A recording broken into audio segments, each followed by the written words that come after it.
Ассалаумағалейкум қазақ елі. Көп менің подписчиктарым сұрап жатыр мынау коптилка туралы. Мынау топка дейді. Бұл жерде от жағылады. Мына отын жаққан кезде мына плита қызу бастайды.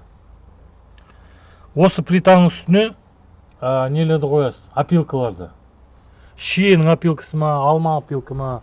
Мына жерде міне полкалар жасалған. Етті қоюға болады или ілуге болады. Сосын мына жерге біз жиросборник дегенді қоямыз міне.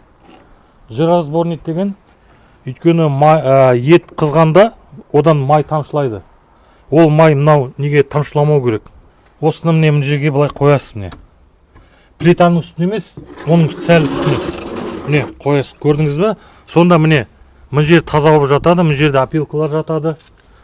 Мына жанған сайын плитаны қыздырады. Қызған сайын жаңағы опилкалар бықсу бастайды, и мына жерде түтін кетеді. Мына жерде еттер тұрады. Мына есігін жабасыз.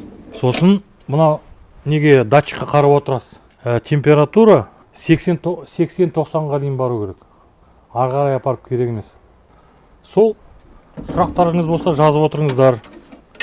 Жауап бәріне айтып беремін. Жақсы, сау болыңыздар.